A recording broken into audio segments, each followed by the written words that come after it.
Gracias por sintonizar A Primera Hora, un programa pensado para ti.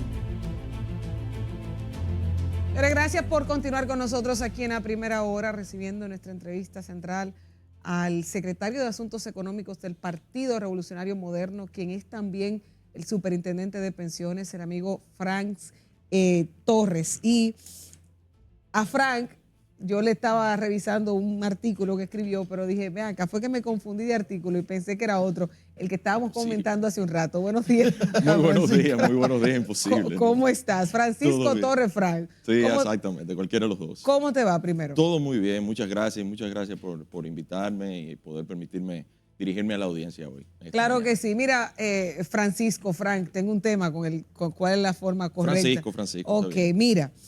Nosotros hemos estado debatiendo desde hace unos días, viste el discurso del presidente, todo el mundo estaba pendiente, el especial de los programas de televisión, todo el enfoque era el presidente Abinader, era el protagonista de ese día, su rendición de cuentas, ¿verdad? Usted me imagino que fue con su traje negro al Congreso y todo lo demás, pero hubo un tema que como que desenfocó y fue que las escalinatas, tanto al principio como al final, habían 4 grupos de figuras que estaban apostando a ver quién tenía más garras. Carolina Mejía, David Collado, Wellington Arnaud, Yayo Sanz Lobatón. ¿Qué pasó con él? Es bueno resaltar, antes que responda la pregunta, que Francisco es al mismo tiempo el secretario de Asuntos Económicos del Partido Revolucionario Moderno, es además de todo es un dirigente, ¿verdad? Claro, claro. Hoy más como dirigente que como superintendente de pensiones, que para eso lo veremos en otra parte, pero sí. Claro, no, pero eso son cosas que se dan siempre en temas de competencias internas, pero eso no es nada. Eso no es nada. ¿Tú entiendes que no pasa nada con eso? Pero claro que no. No hay un mensaje ahí. Mira, el Partido Revolucionario Moderno es un partido que tiene bastante personas con muchas capacidades. Y gracias a Dios, gracias a eso, ¿no? De que tiene muchas personas con muchas capacidades. Y eso se van a dar competencias internas y cosas y demostraciones de fuerza, como algunos temas le quieren poner en los periódicos y eso, pero no lo vemos nosotros así. Internamente nosotros en el partido somos muy compañeros y eso no es nada. No pasa nada. ¿De cuál de los 4 lados estabas tú? No, yo estaba dentro del Congreso. ¿No todavía no estaba ahí, no. Estaba dentro del Congreso todavía aún. No podía salir todavía. Ok. Sí. Francisco, todos los gobiernos tienen luces y tienen sombras, tienen puntos fuertes, tienen puntos donde son más débiles. Yo hacía un comentario importante para el país vinculado al tema de la canasta básica. A mi entender muy personal, la canasta básica se nos ha ido de las manos, ¿verdad? Se nos ha ido de las manos. Hay muchos temas, muchos artículos de esa canasta básica que tienen amplios márgenes de subida en los últimos años. ¿Qué hacer, verdad? Y tú en el caso de economista, ¿qué tan real es? Estamos hablando de que hay una inflación en la canasta básica alrededor de un 48% en los últimos 4 años. A ver si tú nos desmenuza un poquito ese tema. Mira, la canasta básica es la medida por el cual podemos utilizarla también como medida de inflación. O sea, la inflación y la canasta básica van de la mano. Entonces, la inflación el último año fue de 3.3%. Comparado con países similares al nuestro, como Colombia, México, Brasil, han tenido inflaciones de doble dígito en este mismo periodo. En el caso acumulado, como tú bien lo acabas de describir, sí, es algo que no se puede esconder y nunca se ha tratado de esconder, que los precios aumentaron. Sin embargo, por ejemplo, ahora con el aumento del 20% o por lo menos con el 12% de abril, ya la canasta básica del primer quintil, quiere decir aquellos que tienen los menores ingresos, ya va a estar cubierta en más de un 100%. Un 100% del salario mínimo de las grandes empresas van a poder cubrir el 100% de la canasta básica del primer quintil. Y aún así, todavía, y queremos que cubran la canasta básica promedio, que la canasta básica promedio está cerca de los 46,000 pesos. La canasta del primer quintil está cerca de los 27,000 pesos, que ya, como bien dije, el salario mínimo a abril ya la va a poder cubrir en un 100%. Otra cosa que tenemos que mencionar de la canasta básica, importante, es que la canasta básica representa un grupo de productos y bienes y servicios que compra una familia. Es un ingreso familiar. Sin embargo, y como yo te acabo de describir, ya con un solo salario del ingreso familiar vas a poder cubrir la canasta total. del primer quintil de ingresos. O sea que, ¿qué hacer? Seguir aumentando los salarios a medida que la economía lo pueda absorber. ¿Qué hacer? Tratar de hacer lo que hemos hecho ya, que es el tema de incrementar los productos agrícolas.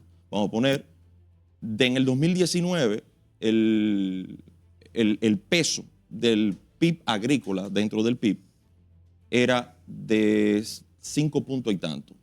Hoy ya es de 6 puntos y tanto. Eso quiere decir que ya la producción agrícola dentro del PIB representa una gran mayoría. Y eso hace que los productos de la canasta básica que pueden ser producidos en la República Dominicana se mantengan con precios asequibles. También, ¿qué hacer? Cosas que hemos hecho es tratar de subsidiar y de incrementar el subsidio principalmente a las personas más necesitadas, que son aquellas a través de los programas Supérate, como Aliméntate, como programas como el Comedores Económicos, programas como los subsidios destinados específicamente a cubrir aquellos insumos para la producción de la canasta básica también. Entonces, ¿qué hacer? Esas cosas que ya hemos hecho con eso. Y es muy importante que las personas le den seguimiento a esto. Que le den seguimiento a cuánto ha subido, y eso te choca en el bolsillo, pero también que le den seguimiento a cuánto han ido creciendo los aumentos salariales en los últimos años, que han sido los mayores en la historia de la República Dominicana. Claro, Francisco, yo aquí a ese mismo secretario de Asuntos Económicos del Partido Revolucionario Moderno le pregunto, según la visión del PRM, ¿cómo está la economía de la República Dominicana? Y no hablo de la macroeconomía que presenta el informe del Banco Central, hablo del bolsillo de los dominicanos. Ya a sabiendo de que tenemos una canasta básica más aumentada, Sí, pero claro. a nivel general. Lo que pasa es que a nivel general tenemos que ver todos los esquemas, ¿no? Si producimos, tenemos mayor incrementos en el turismo, por ejemplo, que de presentar antes en el 2019, del 2010 al 2019, casi 10 años, el incremento en llegadas de turistas o visitantes a través de los cruceros creció en 600,000. En menos de 3 años, porque no podemos contar con la pandemia, en menos de 3 años ya creció en 1.1 millones de nuevos turistas recibidos. Eso, ¿a qué significa eso? Empleo, generación de empleo, porque para poder cubrir con los costos básicos de las personas y poder cubrir la vida cotidiana de las personas, tenemos que tener empleo y empleo de calidad. ¿Y cuánto empleo hemos producido? Más de 300,000 empleos desde el 19 a la fecha. 300,000 empleos por encima de lo que había en el 2019. Eso, y empleos con mejores calidad. ¿Quiénes han crecido los empleos? Porque esa es otra pregunta. ¿Qué ha crecido? El sector privado. Se ha crecido en el sector privado. Por ejemplo, del 2010 al 2020, algo que siempre nos acusan a nosotros los partidarios es de que incrementamos mucho la nómina pública, que ha incrementado la nómina pública. Pero sin embargo, del 2010 al 2020, la nómina pública crecía año a año cerca de un 10%. En este primer cuatrenio del presidente Abinader, solo ha crecido 3.6%. Y cuando representamos del total del empleo, ¿cuánto representaba el total del empleo en el sector público? En el sector formal, era el 30% del empleo. Hoy representa menos del 27%. O sea, ¿en qué está creciendo el empleo? En el sector privado. ¿En quién está creciendo el empleo? En el sector formal. Y en esa manera es que nosotros medimos la economía, porque no hay una economía buena, no hay una economía, como tú bien dices, económicamente, macroeconómicamente sana, como lo que nosotros estamos presentando, que creo que son datos que también hay que resaltar, que los resaltan todos los organismos internacionales, por eso la deuda de nosotros quizás es la de menor costo, comparativamente hablando, con países muy similares a los nuestros.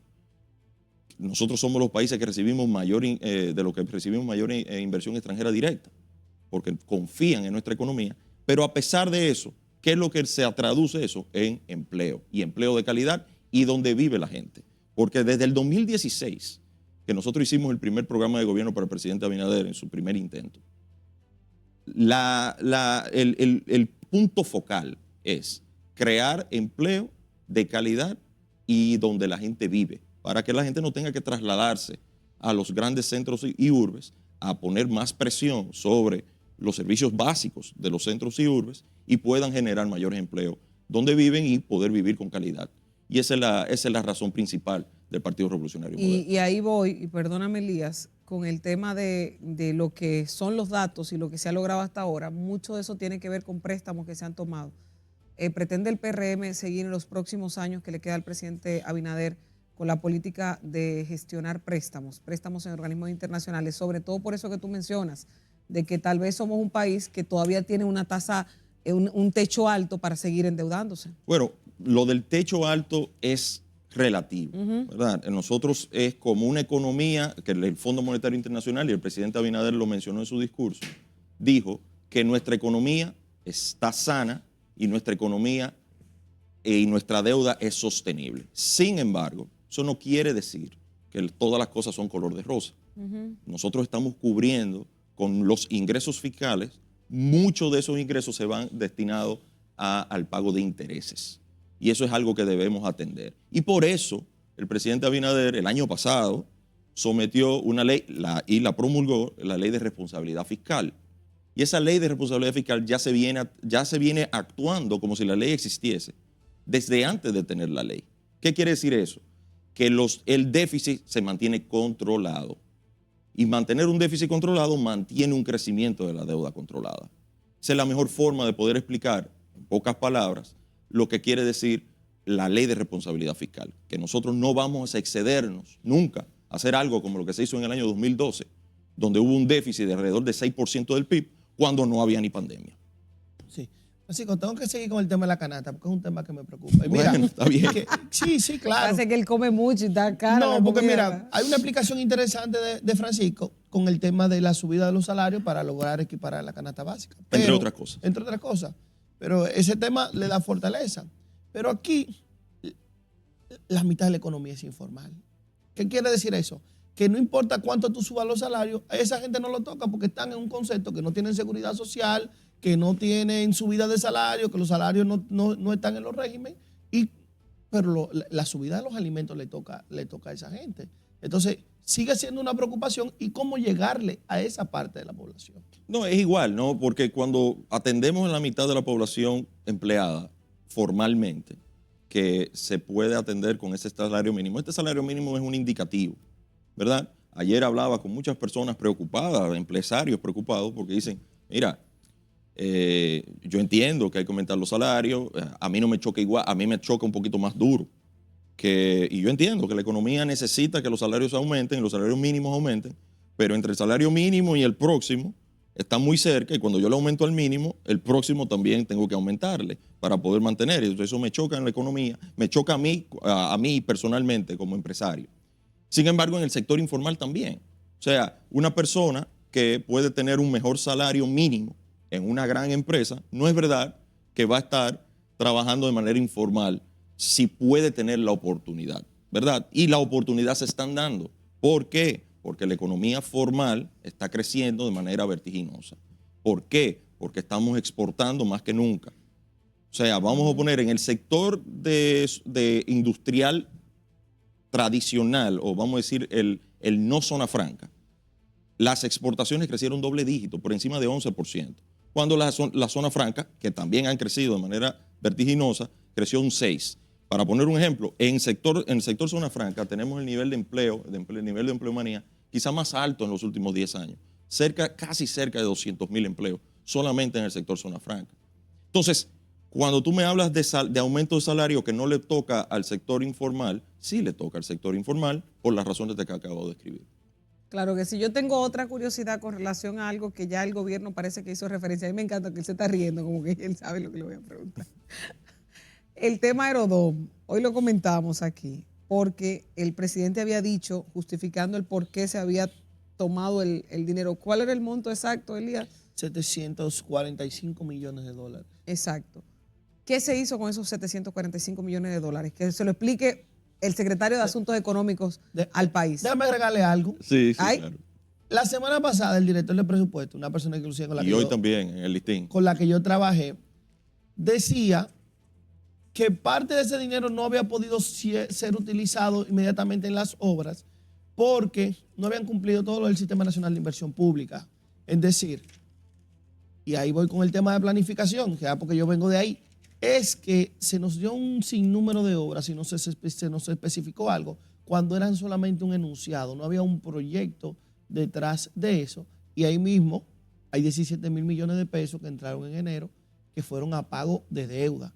que no, del dinero de Aerodón. Es decir, que no fueron a obra como también se habían especificado. Que nos puedas Claro. esparcir un poquito más. Eso es, miren, señores, es fácil. Si yo tengo proyectado que va a entrar un dinero y yo tengo un gasto ahora mismo que puedo destinarlo, pero el dinero y los proyectos, tú acabas de decir que los proyectos no estaban concebidos. Los proyectos estaban concebidos, lo que no tenían eran códigos SNIP.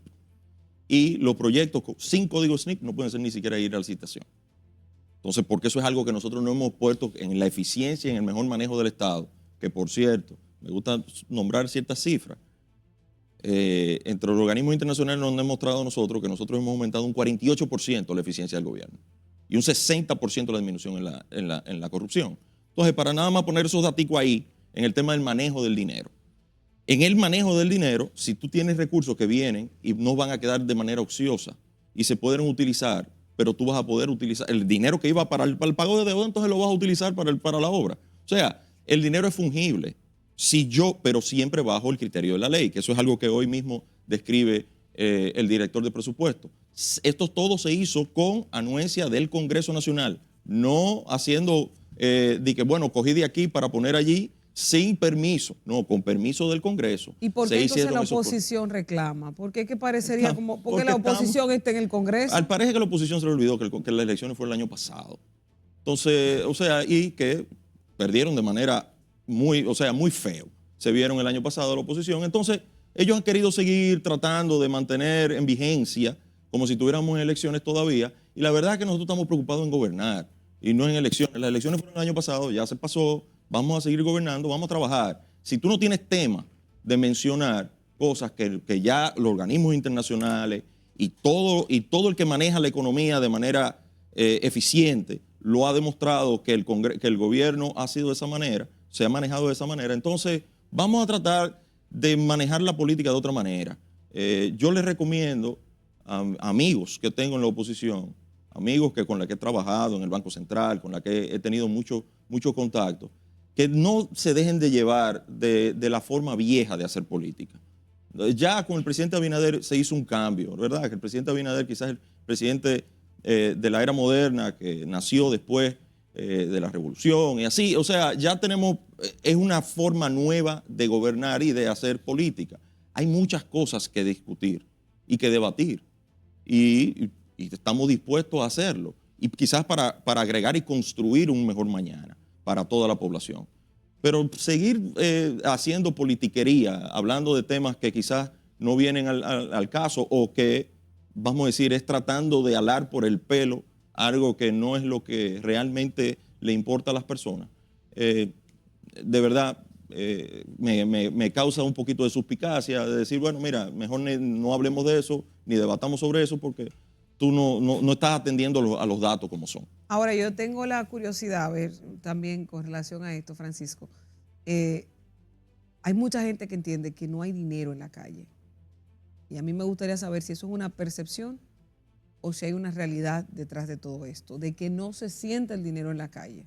Mira, macroeconómicamente hablando, y además con datos realmente el medio circulante es algo que mide si hay, ¿verdad?, dinero en la calle. Y es verdad que el medio circulante ha crecido cónsono a cómo debe crecer la economía, o como está creciendo la economía, para no generar mayores presiones a los precios, o sea, para que los precios no sigan creciendo. Porque si tú tienes un sinnúmero de productos que comprar y yo te doy más dinero, tú vas a tener más dinero para ir a comprar el mismo nivel de producto y eso genera mayores aumentos en los precios. Entonces, por eso es que el medio circulante o el costo del dinero tiene que ir cónsono como va en la economía. El Banco Central ha fijado la tasa de política monetaria, lo que quiere decir el costo de poder acceder a préstamos, el costo de poder acceder a más dinero. Es bastante alto respecto a los últimos años previo a la pandemia, pero era en momentos donde la inflación estaba mucho más por debajo de la inflación, el rango meta. Entonces, hoy en día estamos cónsono con la economía. Quiere decir que está creciendo cónsono como crece la economía y eso quizás algunas personas dicen, bueno, pero yo necesitaría un poquito más y reducir las tasas de interés. A medida que la inflación siga reduciéndose y que siga bajando los precios, bajando no, que no sigan creciendo a una velocidad mayor, ¿verdad? Que la inflación quiere decir es que no crezcan a una mayor precio, a que no crezcan a una mayor velocidad. Eso es lo que quiere decir inflación. Pero los precios no necesariamente tienen que caer.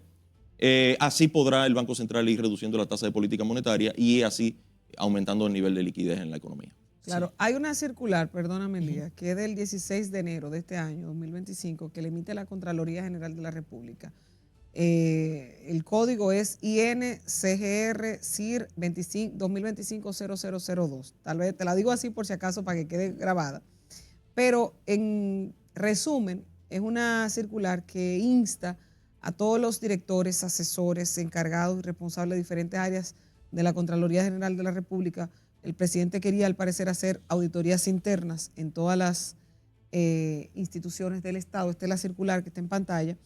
Y está diciendo que el personal de la Dirección de Auditoría Interna pase íntegramente a la parte de la Contraloría. Y ahí van muchos elementos que pasaría a la unidad de la Contraloría. ¿Esto no generaría un cuello de botella en los procesos burocráticos del Estado? Bueno, lo pregunto porque es difícil, para no decirte imposible. No, yo te pongo el caso de mío y de algunos amigos que también están manejando diferentes instituciones del Estado. Nosotros tenemos una unidad de Contraloría Interna dentro de nuestra institución. Lo que trae es más transparencia, claro, mejor manejo de los recursos. Habrá en algunas instituciones, que no me viene al caso, de que quizá ellos no han tenido ese proceso de aprendizaje aún, de tener una unidad de Contraloría Interna dentro de tu propia institución. Aparte de que, vamos a poner, en la institución nuestra tenemos esa unidad de Contraloría, una unidad contralora de nosotros, o sea, de la institución nuestra. Somos auditados por la Cámara de Cuentas y tenemos una unidad de Contraloría en el Consejo Nacional de la Seguridad Social. Ese es el caso de nosotros. ¿Eso nos pone menos eficiencia en el manejo del gasto? Para nada. Lo que hay es que programar mejor y tener mejor manejo de los recursos y tener una mejor proyección. Y todo, cuando digo proyección, pero si las proyecciones no se dan, todo tiene un proceso de adecuar. Bueno, mira, no tuvimos el nivel de ingreso que tuvimos que hacer adecuaciones y todo eso tiene un proceso que hay que cumplir con la ley. Y nosotros entendemos que eso es un proceso de aprendizaje solamente, pero en el caso de los míos y de algunos amigos que conozco, no ha sido ningún tema. Claro que sí. De la Superintendencia de Pensiones, no, porque no puedo dejarlo ir sin eso, Elías. ¿Cuándo regresan las pensiones especiales? Aunque tiene que ver también con la dirección. No tiene que ver con nosotros. No tiene nada que ver con usted, la dirección solamente. Eso nada más es Dirección General de Jubilaciones y Pensiones del cargo del Estado. Sí, que eso y eso tiene un comité interinstitucional que el Consejo Nacional de la Seguridad Social también es parte de. Y ese comité interinstitucional es que decide cómo se otorga. ¿Cuándo regresa? No tengo la menor idea, pero no trabajo en esa parte. No soy parte de ese comité. ¿De ese no te toca? No, para nada. Nosotros somos supervisores y reguladores. No puedo dejar, aprovechar que está Francisco aquí. Francisco, siempre hay algo que uno tiene preocupación. Yo trabajé en el tema de inversión pública, sí. Entonces siempre me genera mucha cuestionante. Es el tema, claro, aunque es un tema porcentual y el PIB va creciendo, pero siempre se ha adaptado a que el tema de inversión pública vaya creciendo. Lo importante de la inversión pública es lo que le deja al pueblo dominicano, los activos que le crea el pueblo dominicano. Y hemos visto, por otro lado, que el gasto corriente ha ido aumentando desde el punto de vista del Estado. Cuando me hablan del tema de la eficiencia, entonces tengo un choque, porque me está gastando mucho más el Estado para hacer lo mismo que estaba haciendo. Pero en definitiva, esa relación gasto corriente y gasto de capital, que hasta ahora mismo ha ido, sobre todo el gasto de capital, disminuyendo. ¿Cómo verla? Mira, la realidad es que el presidente hizo serias promesas, pero no promesas para hacerlo solamente como algo gracioso. Cuando me hablas del gasto corriente que va creciendo, para hacer lo mismo, ahí me tengo que echar un poquito para atrás y decir, lo mismo es aumentarle 300% el aumento a los policías y dignificar el salario de los policías para que puedan salir a defender y a proteger a la ciudadanía. Tenían 20 años en el olvido los policías. Ahora, hoy un policía no gana menos de $500. Entonces, eso no es lo mismo a lo que se existía. Es lo mismo también duplicar el monto de las tarjetas de apoyo de Supérate, principalmente ¿para qué? Para reducir la pobreza extrema, que nosotros, como vuelvo y repito al programa de gobierno de 2016, la meta es reducir la pobreza extrema a lo mínimo o posiblemente erradicarla, la pobreza extrema, no la pobreza total, y reducir la pobreza total, algo que hemos cumplido. Hemos encontrado una pobreza en el año 2019, no del 2020, al final de 2020, que había aumentado inclusive más por el tema de la pandemia, pero para no ser mezquino, vamos a decir en el 2019, de cerca del 23%, hoy la está por debajo del 20%. Estamos cerca del 18%, por debajo del 19%. Hoy, la pobreza monetaria. Medida igual como se medía antes. Entonces, ¿por qué aumentar el aumento en el costo, vamos a decir, en el gasto corriente? El gasto corriente estamos hablando de aumento a policías, a militares, a profesores y a médicos. Y ahí es donde está el aumento del gasto corriente principalmente. Como ya te dije, el aumento de la nómina pública ha crecido solamente 3.6% promedio anual cuando crecía 10% promedio anual en gobiernos anteriores. El gasto o la nómina representaba el 30% del sector del empleo formal, hoy representa menos del 27%. O sea, que cuando estamos destinando gasto corriente lo estamos dando de manera eficiente, primero, como ya lo demuestran los organismos internacionales, y segundo, en cosas que realmente le mejoren la calidad de vida de las personas. Y por eso es el aumento en el gasto corriente. Cuando me dices del gasto de capital, que realmente es menor, bueno, para no ser totalmente ineficiente en el gasto y poder cumplir con los déficits que no hemos prometido hacer, como es en la ley de responsabilidad fiscal, entonces no limita ese aumento en la inversión pública. Sin embargo, con el menor aumento de la inversión pública hemos hecho mucho más obras públicas que en gobiernos anteriores. Se siente mucho retraso en el tema de obras públicas del país. Bueno, eso es un tema, vamos a decir, un tema de opinión. Ahora hay que decirlo. El tipo lo sabe batear bien. Hay que decirlo, de verdad que sí. Que uno se tiene que reconocer, ¿verdad que sí? Señores, cuando los datos están, datos mata relato. Sí. Cuando los datos están, datos mata relato. O sea, y vuelvo y digo, podemos debatir sobre los datos y tratar de mantener. No tan lenta las obras públicas. No es tan lenta las obras públicas. Eso, el ministro saliente demostró. ¿Por qué? No, es un tema de cambio de gobierno. El gobierno no surge en cambio. ¿Tú quieres saber cuando hay un tema que está negativo en el gobierno? Comienza a ver los tiempos que le dedican los presidentes a los temas. Claro. El presidente le dedicó 1 minuto 45 segundos al tema eléctrico y le dedicó 2 minutos al tema obra pública. Después Después ahí le dedicó. Mira, cierro con Pero esto. tampoco podemos meter a Francisco tan para lo hondo. Francisco, no lo vamos a meter para lo hondo. No lo vamos a meter para lo hondo porque este programa no sería capaz de meterlo a lo hondo a él. Francisco, ¿con quién tú vas para el 28? No, yo soy totalmente institucional, con el que gane. ¿Oíste? No lo metimos a lo hondo. Francisco Torres, secretario de Asuntos Económicos, superintendente de pensiones del Partido Revolucionario Moderno, ha estado compartiendo con nosotros en el programa de hoy, iniciando esta semana. Gracias, Francisco, por la visita. Gracias a ustedes. Siempre abiertos aquí para ustedes. A ustedes también las gracias por acompañarnos en este espacio. Mañana, tempranito, a primera hora. Bye, bye.